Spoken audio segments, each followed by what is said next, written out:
This is TradeFlow News, bringing you relevant news and insights from around the world.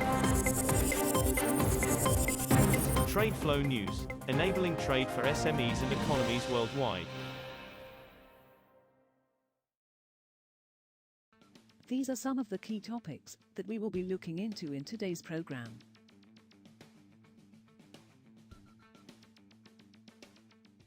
First, let's take a look at the overnight headlines which are impacting the commodity markets.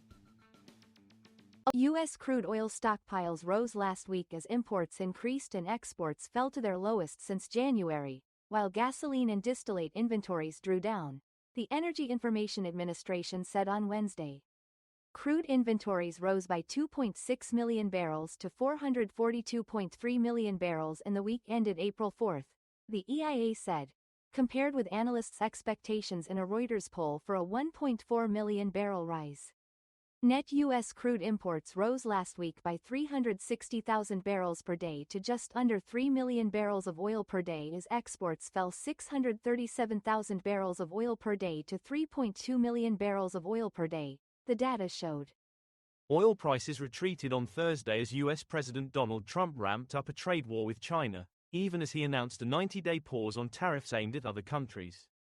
Brent futures fell 39 cents, or 0.6%, to $65.09 a barrel by 0630 GMT, while U.S. West Texas Intermediate crude futures dropped 29 cents, or 0.5%, to $62.06. Following the tariff pause for most countries, the benchmark crude contracts had settled 4% higher on Wednesday after dropping as much as 7% during the session. Moving on to the top news in the energy sector. The Maritime and Port Authority of Singapore, MPA, has received a total of 14 proposals to scale up the supply of liquefied natural gas, LNG, for marine fuel, the government body said on Thursday. The MPA launched an expression of interest in December last year to gather proposals to scale up LNG bunkering, refueling ships with LNG, at the world's largest ship refueling port. The MPA said it will work with shortlisted companies to carry out sea-based LNG trials by the second half of 2025. The proposals and trials will also contribute to the Port Authority's review of the LNG bunkering licensing framework. U.S. President Donald Trump on Wednesday signed an executive order that aims to boost energy production by automatically cutting outdated regulations, the White House said. The move is the latest in a string of efforts by Trump's administration to pump up domestic energy output, loosen government policies and remake the U.S. energy landscape. The order directs 10 agencies and sub-agencies to assign one-year expiration dates to existing energy regulations. If they are not extended, they will expire no later than September 30, 2026, according to a White House fact sheet on the order.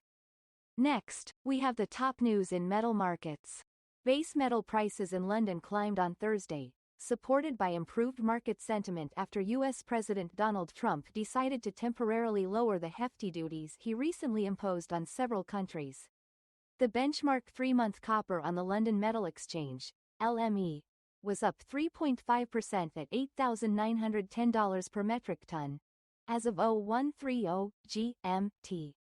LME copper has tumbled 12% since touching its highest point in more than 9 months on March 26 at $10,164.50, prior to the escalation of trade tensions. Japan's crude steel output, not yet factoring in the impact of U.S. tariffs, is expected to fall to its lowest level in about 5 years in April to June due to weak demand from construction and manufacturing, the industry ministry said on Thursday. The forecast of 4.9% year-on-year fall to 20.2 million metric tons marks a sixth straight quarterly decline and a 2.1% drop from the previous quarter.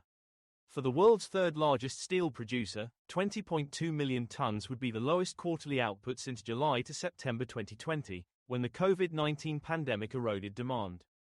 We will now look at the top news in the agricultural sector. Malaysia's palm oil stocks posted their first rise in 6 months in March, as production recovered and imports rose sharply, offsetting strong festive demand, data from the industry regulator showed on Thursday. Palm oil stocks at the end of March rose 3.52% from February to 1.56 million tons, marking the first increase since September, the Malaysian Palm Oil Board, MPOB, said.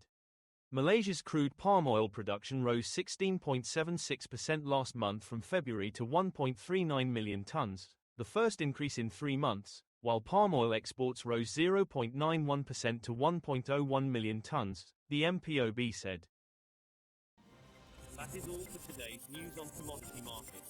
Stay tuned to TradeFlow News as we continue to provide you with more updates.